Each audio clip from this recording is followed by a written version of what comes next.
Hello everybody, and in today's video, another cool car for young people. The playlist in which I try and convince you that there are alternatives for the 21-year-old petrolhead to the Ford Fiesta ST.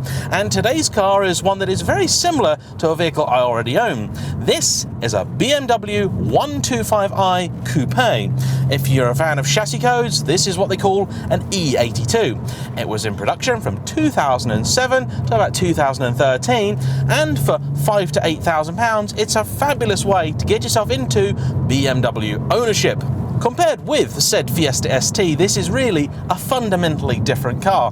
But is it better? That's what we're going to answer in today's video. The formula for the 125i is pretty much the polar opposite to the Fiesta. You have a 6-cylinder, 3-litre BMW engine up front, one of their last great naturally aspirated lumps, driving only the rear wheels, and in the middle here you have a manual gearbox, but you could also have a regular torque converter automatic if you're of that persuasion. This is exactly the kind of car that I'd really say you should buy privately rather than from a dealer, because you want to know who's owned it, how they've cared for it, has it really been properly looked after, or has it simply been thrashed to death? And so one of the great ways you can check that a car doesn't have any sort of hidden past is with Car Vertical. So now a little bit more about them, as they are today's sponsor. Car Vertical is a super-powered search that will produce for you a detailed report on any car you're thinking of buying, perhaps thinking of selling, or are just curious about. You need to enter in your reg number and preferably your VIN, and it'll tell you everything they can find by searching a database of more than 20 countries. This is a really good tool to have. It's much more in-depth than some others you'll find out there, and it's not really any more expensive either. It's less than £13 for a search, and I guarantee you the peace of mind is worth it, and they may help save you a lot of money by not making a very, very poor decision. There are plenty of cars out there which are not just write-offs, but have actually had major accidents and not actually been a Cat C, D, S or N, so could be hiding some really nasty history. Or they maybe once were taxis, perhaps they've been stolen. These are things you all want to know if you're buying a car, and Car Vertical is a nice, simple and easy way to do that. More than that, I've managed to wangle a 10% discount for you all, so if you want to take advantage of that and find out just a little bit more about what they can do for you, please follow my link in the description down below. Enjoy the video.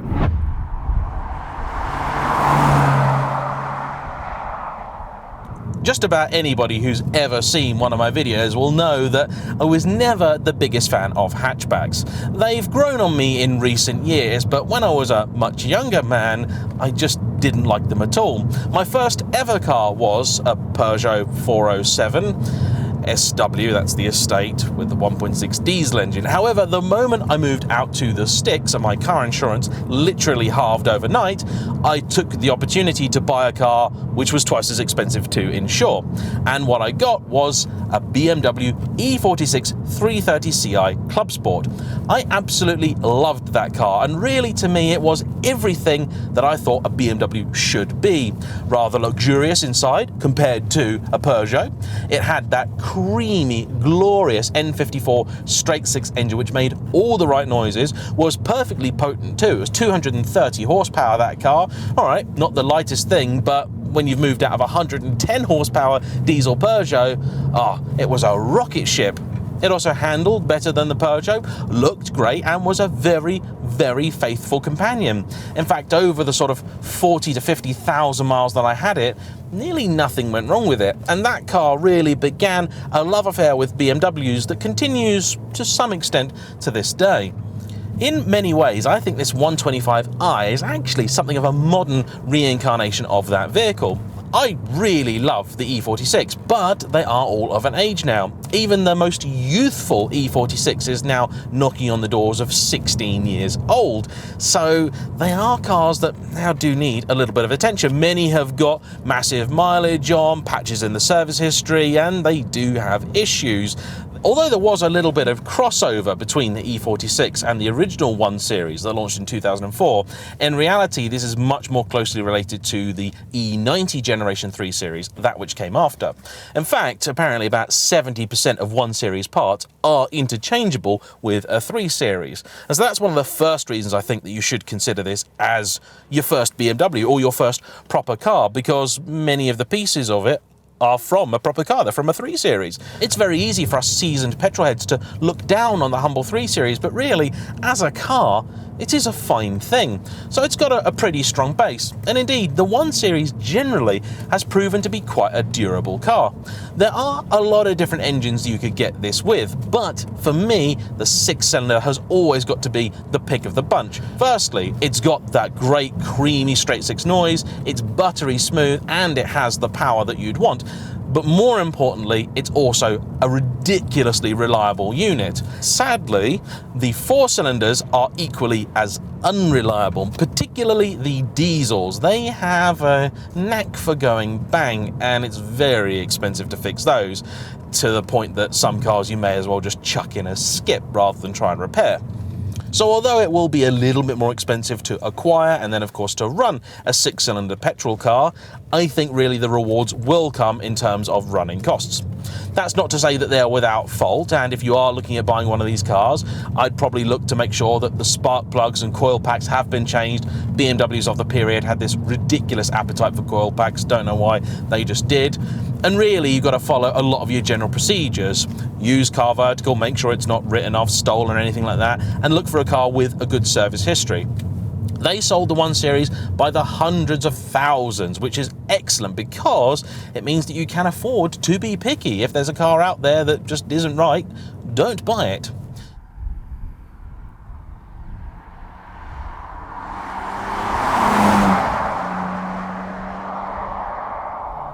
And one of the things I really love about this car, which has also grown on me, is the colour. It's Le Mans Blue, the same as my 130i. Now initially, I did not want Le Mans Blue. I did not like the look of it in pictures, thought it was awful. Now, this is about the only colour I'd have a 1 Series in. One of the things you couldn't have with the 1 Series, or latterly the 2 Series, is the sort of exclusive paint. So you're not really going to find many of these out there in anything particularly wacky, unless they've been wrapped or resprayed. So if you do see something out there in kind of mad orange, it probably is a wrap. So that's worth knowing. This car has just over 76,000 miles on it, and it feels tight as a drum. Now my own car has got just over double the mileage and actually feels pretty similar too. The gearbox in these is a little bit notchy, but that is normal.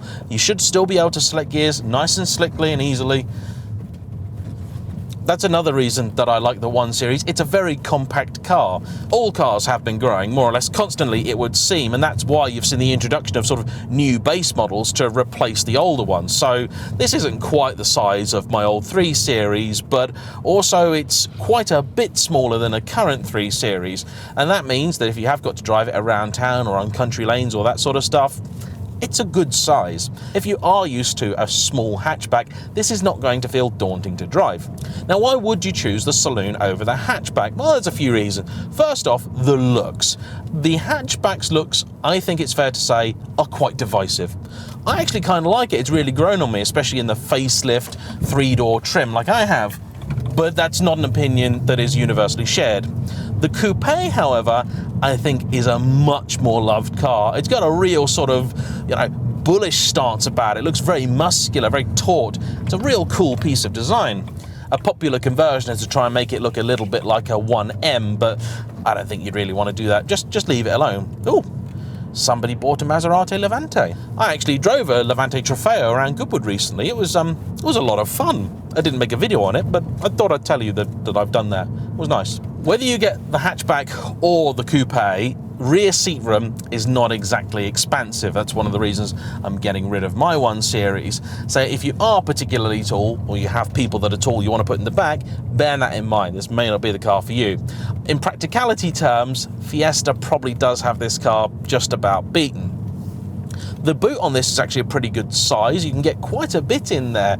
Saloons are always pretty good for that. They're also quite refined. Because of the way that they're packaged, your rear axle and the wheels are essentially hidden in the rear compartment, and you've got the seats insulating you from them. Whereas in a hatchback, all you've really got is the parcel shelf. What you've got is a big rattle box, ultimately. The odd thing about the coupe is that you couldn't get a 130. You could get this, the 125, which has the 130's engine, but is slightly detuned to around 215 horsepower. Or you could get the 135, which initially had twin turbos and later the twin scroll turbo, and that made about 300 horsepower. And you didn't get that in the hatchback. I think BMW were just trying to make a bit of room for the 135, so it really stood out. Anyway, I'm now on one of my favourite roads. Let's see what this car can do.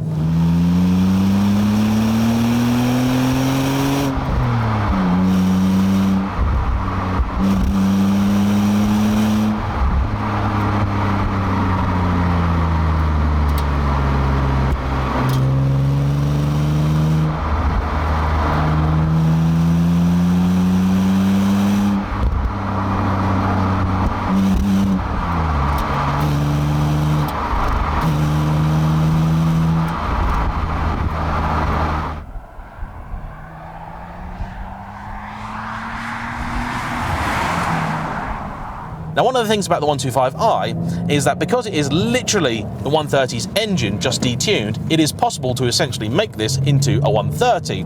All you do is just map it and you've got yourself about another 50 horsepower. This doesn't feel to me like it's quite making that power. But what's more troubling is the fact that it's not really making a lot of power low down. These have a sort of ridiculous amount of torque and pull. One of the reasons a car may not pull from low down as much as you would expect is if the disvalves are gone. Another reason is if you've just spent the last 500 miles behind the wheel of a V12 Ferrari, because that does skew your opinion of what torquey means. When these are on cork, the engines do develop a little bit more power, above about 4,500, 5,000 RPM, and they'll pull happily all the way to about 7 grand. It's a very nice engine. It doesn't have the zing or the sparkle of a full-fat M unit, but it really is very durable indeed. And in fact, it's quite economical too. Although its owner lives just outside of London, this car was brought home all the way from Scotland. And on that trip, it achieved at times over 38 to the gallon, thanks to some average speed limits and all that kind of jazz. Even in more realistic scenarios where you're going to be doing, say, about a steady 70, you can expect to see happily over 30 to the gallon in one of these. 33 to 35, that's about what you'd get. And that really isn't that far off what a lot of people will get from a hot hatchback, depending, of course, on exactly what it is. But 30-something to the gallon is about right now. It's all cars seem to want to get anymore. So there are some differences between this car and mine, and they highlight just a few of the options that are available to you if you're looking at purchasing one. This has manual seats, mine has electric. This has the standard exhaust and mine has the M Performance. This also came with the regular BMW Professional stereo. That's been upgraded, so you've now got tweeters here and the new sound system. That cost about £1,000 to put in, and it's reasonably decent. We've been listening to London Grammar's new album, California Soil. Very good if you've not heard it. So dynamically, how does this compare with a Fiesta ST? It's a very different experience indeed. The Fiesta is an absolute firecracker, has this wonderful fizzy steering, is a really darty thing, pretty much a puppy dog on LSD. It's absolutely nuts. This is a much more restrained experience. If you're going into one of these thinking you're going to be buying a pint-sized M3, you're probably going to be disappointed. And you'd probably be disappointed if you drove an M3 as well, because those compared with the Fiesta ST are, again, a very, very different animal. Gearing in BMWs is always just about right. It means that on back roads, you can use sort of second and third quite a bit. The engine is really tractable, and if you haven't experienced a big naturally aspirated engine, this will be a revelation. It's that instantaneous response. Yeah, the Fiesta's got sort of similar power to start off with, probably quite a bit more torque, and you can do some crazy things with those, but there's just no way you can replicate the feeling of a car with big lungs like this. It just can't be done.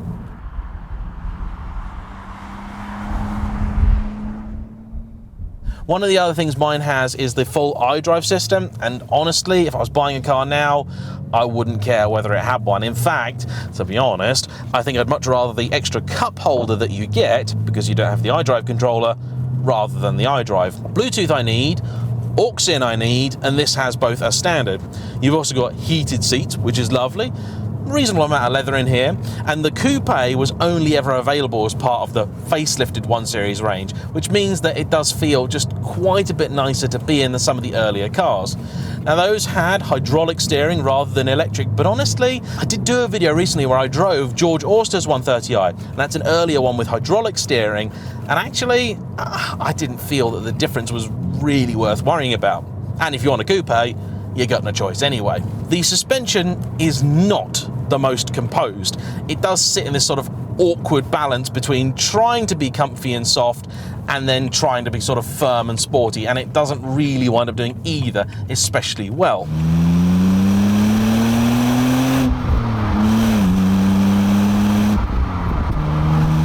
The 1 Series has always been a car to me where it's exceptionally good at about 6 or 7 tenths, but then when you try and press on, you go sort of 8 or 9 tenths with it, it does just rather fall apart, and the cracks in the dynamics really do start to appear. But that really is where a Fiesta ST would absolutely beat it. And on a test drive, I think a lot of young people would just go with a Fiesta because it's going to put a very big smile on your face very quickly. However, as a car to live with, this is just a completely different league.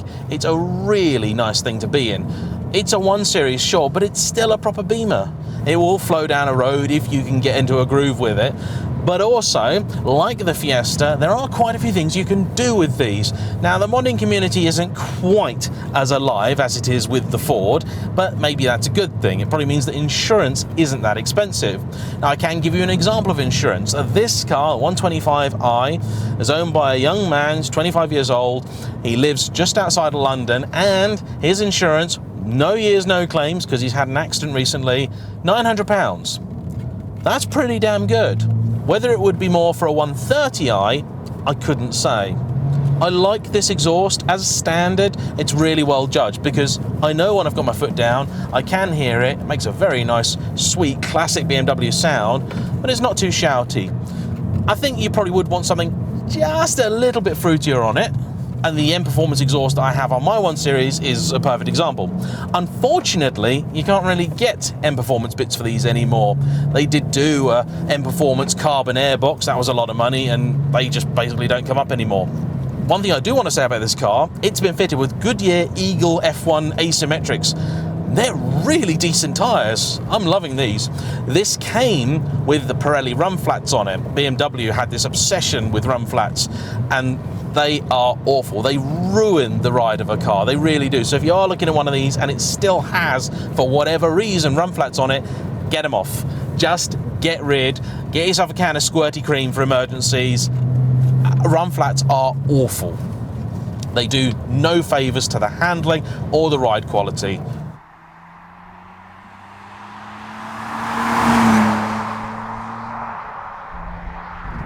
Servicing for these is not that expensive. Find yourself a decent specialist and you'll probably find that you're not really spending any more money than you would be with a Ford.